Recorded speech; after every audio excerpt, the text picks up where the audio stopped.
शब्द जब जब भगत सिंह बनकर आए हैं, विचारों ने क्रांति की है। वे तो कहते थे क्रांति तो विचारों की शान पर तेज होती है। वे तो कहते थे हम फांसी के फंदे को विचार का मंच बना देंगे। वे तो कहते थे हम इंसान द्वारा इंसान के खून बहाए जाने के ही खिलाफ हैं।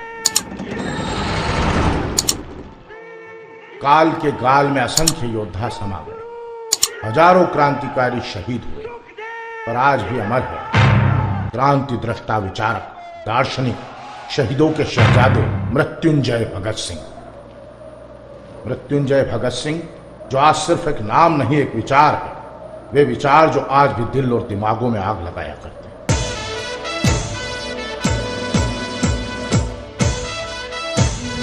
23 मार्च 1931 की वासंती सांझ 5 बज रहे थे। भारी बूटों के चलने की आवाज भगत सिंह की कोठरी पर आकर ठिठक गई।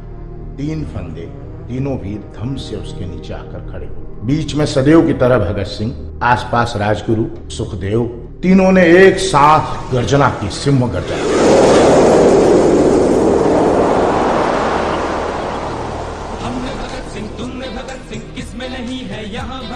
पूरा पश्चिम उत्तर दक्षिण जहां भी देखो वहां भगत सिंह। हर नौजवान भगत सिंह, कुल हिंदुस्तान भगत सिंह। कौन कहता है मर गए ये लोग, कौन कहता है मर गए ये लोग, कौम को जिंदा कर गए ये लोग। विचारों की सुगंध आज भी है सतलुज के किनारे, जहां ये देह जली थी। ये देह सिर्फ देह ही नहीं, सुगंध, सुगंध जो अमिट है, सुगंध जो असीम है, सुगंध जो अनंत है। इसी फांसी के ठीक 23 बरस 5 माह 27 दिन पूर्व जन्म हुआ था इस सुगंध का। पंजाब के महान क्रांतिकारी परिवार का यह दिन जश्न का दिन था। 28 सितंबर 1907 बंगा गांव, चक नंबर 105, जर्रानवाला तहसील, जिला लायलपुर, अब पाकिस्तान में सुबह सुबह जन्मा था नन्हा वीर।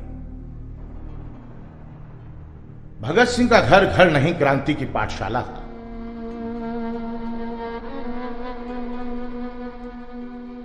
आजादी के दीवानों का गढ़।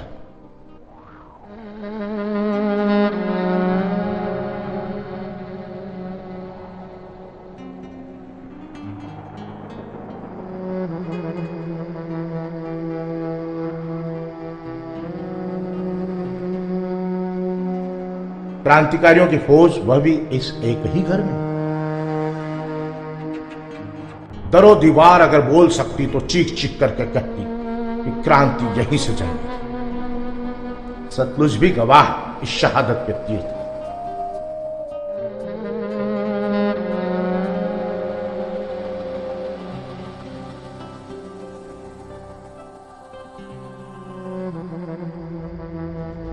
ठीक इसी दिन पिता सरदार किशन सिंह 50,000 की जमानत पर, अजीत सिंह अंग्रेजों की मांडले जेल से और चाचा स्वर्ण सिंह चीफ कोर्ट से रिहा हुए। मां विद्यावती को दुनिया ने भागो वाली और बच्चे को भागो वाला कहा। दादी जयकौर ने नाम दिया भगत सिंह।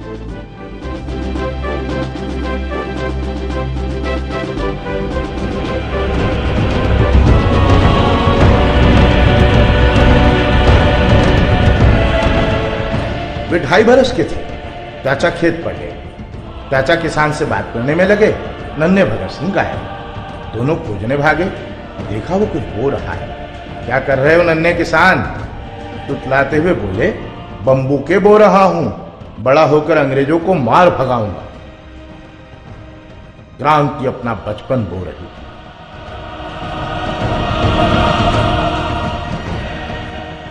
अप्रैल 1919, जलियांवाला बाग।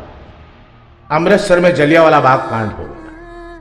कांग्रेस ने तय किया बैसाखी की दोपहर यहां एक आम सभा होगी। सभा शुरू हुए कुछ क्षण ही बीते होंगे, अचानक जनरल डायर वहां हथियार बंद टुकड़ी के साथ पहुंचे। भीड़ को तितर बितर करने के आदेश दिए बगैर उसने निर्दोष निहत्थी निरी भीड़ पर अंधाधुंध गोलियां चलाने का आदेश दिया।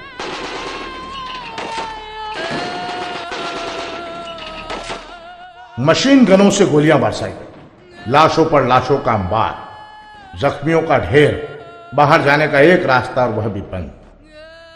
बाद में उसने खुद कहा, मैं लोगों में आतंक और अंग्रेजी राज की दहशत पैदा करना चाहता था। जान बचाने भागे स्त्री बच्चे पैरों तले कुचले गए, गोलियों की धाय धाय में चीखें भी दब गई। अंग्रेज सरकार कहती थी 390 लोग मारे गए, क्रांतिकारी कहते थे 1000। ना वकील, ना अपील, ना दलील, सारा भारत इन्हीं शब्दों में रोलेट एक्ट की मुखालफत करता था। रोलेट एक्ट ही वह शांति की जड़ था जिसका मर्मनाक दृश्य दुनिया ने जलियांवाला बाग हत्याकांड में देखा। खुद विंस्टन चर्चिल ने कहा था, जलियांवाला बाग ब्रिटेन के इतिहास में जॉन ऑफ आर्क के बाद सबसे बड़ा है। भगत सिंह महज 12 साल के थे। एक दिन वे स्कूल के लिए तो चले, पर फिर लौटकर घर ना आए। जलियांवाला बाग की खून से भीगी हुई मिट्टी निकली। खून खून को पहचान रहा था, खून खून को पुकार रहा था, खून खून को पूज रहा था। यकबायक गोरखपुर के चोरी चोरा गांव में कांग्रेस की एक उत्तेजित भीड़ ने 21 सिपाही और थानेदारों को थाने में बंद कर आग लगाई। इस घटना से दुखी होकर बापू ने देश का आंदोलन स्थगित कर दिया और खुद आमरण अनशन पर बैठ गए। गांधी के आंदोलन का यकायक स्थगन, वह भी तब जब पूरा देश जोशो उफान पर था। भगत सिंह को कुछ अच्छा नहीं लगा। हिंसा और अहिंसा का द्वंद्व शुरू हुआ। इस एक द्वंद्व में भगत सिंह की मशाल बने करतार सिंह सराफ।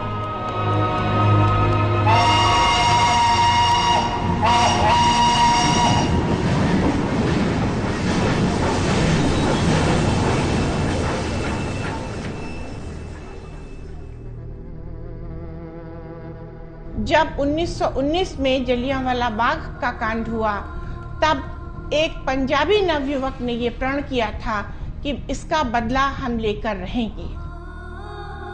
भगत सिंह घर छोड़ कानपुर भाग गए। कानपुर क्रांतिकारी आंदोलन का गढ़ था। महान पत्रकार, संपादक, गणेश सिंह के विद्यार्थी, असंख्य क्रांतिकारियों के निर्माता थे। बालकृष्ण शर्मा नवीन, योगेश चंद्र चटर्जी, बटुकेश्वर दत्त, कॉमरेड अजय घोष जैसे महान नामों के संपर्क में यहीं आए भगत सिंह। भगत सिंह को प्रताप के संपादन विभाग में काम मिला। एक छोटी सी कोठरी में रहते थे वे। बलवंत सिंह, अर्जुन सिंह आदि अनेक छद्म नामों से उन्होंने असंख्य लेख लिखे। उनके लिखे ज्यादातर लेख खून खौला देने वाले होते थे। भगत सिंह अपनी बात बेहद सहज सरल भाषा में कहते थे। उनकी मातृभाषा पंजाबी थी, मगर वे हिंदी में लिखते थे। भगत सिंह यहाँ अज्ञातवास करने आए तो मेरे पितामह ने उनकी भेंट चंद्रशेखर आजाद आदि क्रांतिकारियों से कानपुर में कराई। प्रताप प्रेस के नीचे पंडित शिवनारायण मिश्र का प्रकाश औषधालय था, जो आज एक खंडहर के रूप में तब्दील हो चुका है।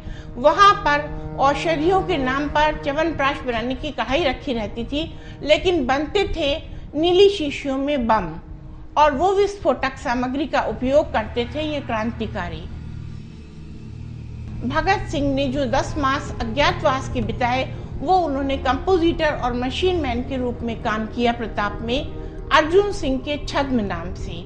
लेकिन अर्जुन सिंह के छद्म नाम से काम करने के साथ साथ उनकी पिस्तौल और उनके हथियार भी उनके साथ रहते थे। उन्होंने अपनी हिंदी और संस्कृत भी परिष्कृत, और इस तरह कभी कंपोजिटर, कभी मशीन मैन और कभी रिपोर्टर बने भगत सिंह।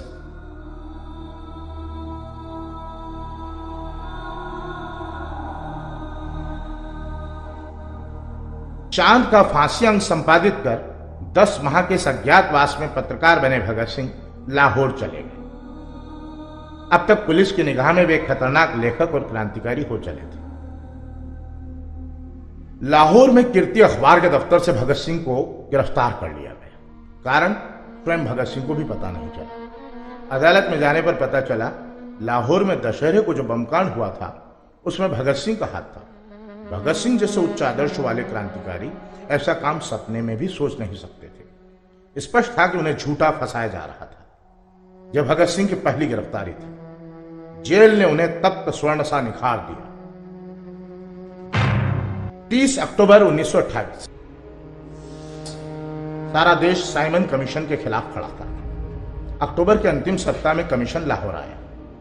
लाहौर में प्रदर्शन भगत सिंह के दल भारत नौजवान सभा के नेतृत्व में हो रहा था। भगत सिंह लाला लाजपत राय को अगुवाई के लिए ले आए। भीड़ अपार थी। लाहौर के पुलिस सुप्रिंटेंडेंट स्कॉट अपने अफसरों के साथ स्टेशन पर खड़े थे। उन्होंने मौके की नजाकत भांपी। अपने विश्वसनीय पुलिस सुप्रिंटेंडेंट सैंडर्स को लाठीचार्ज का आदेश दिया। सैंडर्स ने आओ देखा न ताओ पंजाब केसरी के सिर पर लाठी से वार कर दिया। उसे वही सबकी अगुवाई करते हुए दिखाई दे रहा। उसने जड़ पर ही हमला करना उचित समझा।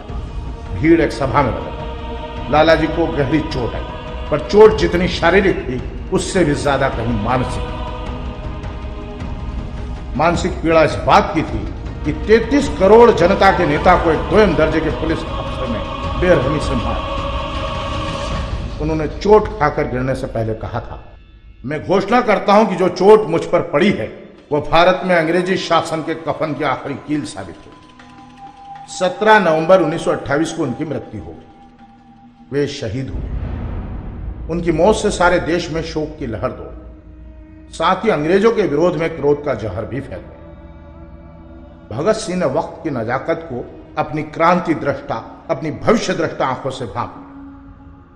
उन्होंने दल के सम्मुख एक प्रस्ताव रखा। प्रस्ताव स्वीकार कर लिया। प्रस्ताव था लाला जी की हत्या का बदला।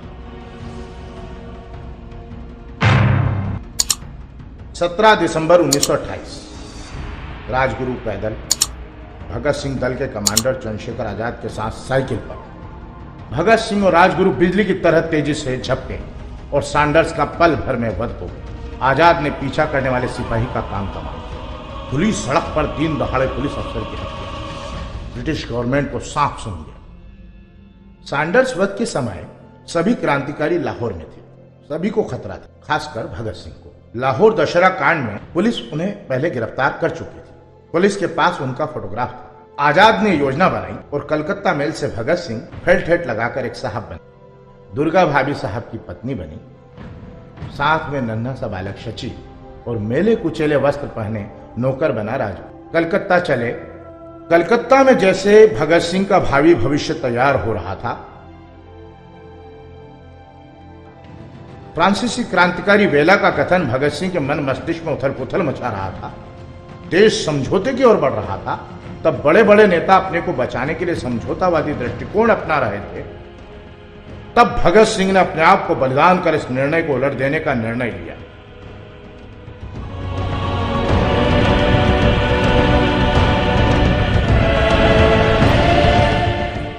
8 अप्रैल 1929 भगत सिंह और बटुकेश्वर दत्त असेंबली भवन जा पहुंचे। जैसे ही सर जॉर्ज शुल्टर ने असेंबली को सूचित किया कि वाइसराय ने बिल पेश कर दिया है, भगत सिंह और दत्त उठ खड़े हुए। पहला बम भगत सिंह ने फेंका, दूसरा दत्त ने। धड़ाका इतनी जोर से हुआ कि लोगों के कान के पर्दे हिल गए। भगत सिंह ने एक रिवाल्वर निकाला, हवा में 2 फायर किए और लाल पर्चे बिखेर दिए। पर्चे का शीर्षक था, बहरे कानों को सुनाने के लिए धमाके की जरूरत होती। बमों का धुआं जब साफ हुआ तो हाउस खाली हो चुका था। केवल कुछ सदस्य अपनी जगह बैठे थे, जिनमें मोहम्मद अली जिन्ना, मदन मोहन मालवीय और मोतीलाल नेहरू प्रमुख थे। भगत सिंह के चेहरे पर गहरा तनाव था। प्रत्यक्षदर्शी आसफ अली के शब्दों में उन्होंने पुलिस कप्तान मिस्टर जॉनसन से कहा, चिंता मत करो, हम सारे संसार को बता देंगे यह हमने किया है और क्यों किया यह भी। बहरे कानों को सुनाने के लिए धमाके की जरूरत होती है। प्रसिद्ध फ्रांसीसी क्रांतिकारी शहीद वेला के अमर शब्द हमारे काम के औचित्य के साक्षी हैं। संसार के इतिहास में अनेकों बार इस ज्वलंत सच्चाई की घोषणा हुई है कि आप व्यक्तियों की हत्या कर सकते हैं, विचारों की नहीं। बड़े बड़े साम्राज्य नष्ट हो गए, पर विचार आज भी जीवित हैं। फ्रांस के ब्रुआ और रूस के जार सब चले गए, जबकि क्रांतिकारी विजय की सफलता के साथ आगे ही बढ़ते चले गए। हमें स्वीकार करते हुए खेद होता है कि हम लोग जो मनुष्य के जीवन को अत्यंत पवित्र मानते हैं, हम जो बड़े बड़े उज्जवल भविष्य के सपने देखते हैं जिसमें मनुष्य पूर्ण शांति और स्वतंत्रता का उपभोग कर सके, उन्हें भी कभी कभी मानव रथ बहाना पड़ता है। क्रांति की देवी का अभिषेक करने के लिए जो सबको स्वतंत्रता प्रदान करेगी, कुछ व्यक्तियों का बलिदान होना आवश्यक है, तभी मनुष्य के द्वारा मनुष्य के शोषण असंभव हो सके। हस्ताक्षर बलराज, कमांडर इन चीफ यानी चंद्रशेखर आजाद।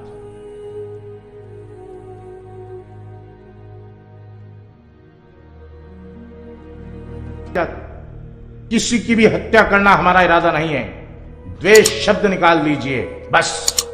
इसी दरमियान 27 फरवरी 1931 को अल्फ्रेड पार्क में चंद्रशेखर आजाद एक विश्वासघाती के कारण शहादत को प्राप्त हो गए। 23 मार्च 1931 की सांझ लाहौर सेंट्रल जेल में दुनिया के सारे जेल नियम और कानूनों को तोड़ते हुए भगत सिंह, सुखदेव और राजगुरु को फांसी दे दी गई। उनकी पार्टी विचारक और चिंतकों की पार्टी थी, जिसमें शिव वर्मा, भगवती चरण गौड़ा, मनमथ नाथ गुप्त, चंद्रशेखर आजाद जैसे लोग थे, तो यशपाल और सुखदेव जैसे चिंतक और विचारक थे। भगत सिंह ने जेल में बैठकर अपनी डायरी में अपनी राजनीतिक प्रौढ़ता, विद्वत्ता की अनेक टिप्पणियां की। उनकी अध्ययनशीलता, उनकी तर्क शक्ति, उनकी निर्भयता, उनकी तेजस्विता, उनकी ओजस्विता और मृत्यु के प्रति निर्लिप्तता उनकी क्रांति दृष्टि से भरपूर है। उनकी जेल में ये डायरी उनकी तर्क शक्ति भी दिखाती है। भगत सिंह की जेल में लिखी किताबें, उनके बयान, उनके पत्र, बहादुर शाह जफर से लेकर लोकमान्य तिलक, गांधी और मौलाना आजाद के बयानों, पत्र और दस्तावेज की तरह आने वाली पीढ़ियों के नाम एक वसीयत है, एक दस्तावेज है। 23 मार्च 1931 वही वासंती सांझ, संसार भर के जेल नियमों के विरुद्ध सुबह के बजाय शाम को भारत के कार्ल मार्क्स, डॉन ब्रेन, मनुष्यों के मनुष्य, शहीदों के शहजादे भगत सिंह को फांसी घर में लाया गया। भगत सिंह, सुखदेव, राजगुरु ने फांसी के फंदे को चूमा और खुद ही फांसी पर झूल गए। ब्रिटिश सरकार ने उनकी लाश चोरी छुपे फिरोजपुर के निकट सतलुज नदी के किनारे पेट्रोल डालकर जला दी। जली अजली दशा में ही नदी में बहा भी दी। मगर क्या वे उनके विचारों को जला या बहा पाए? नहीं, उनके विचार आज भी दिल और दिमागों में आग लगाया करते हैं। उन्होंने कहा था कि फांसी मेरे लिए सर्वोच्च पुरस्कार है और मैं उसे पाने जा रहा हूं। वे सोचते हैं कि मेरे शरीर को खत्म कर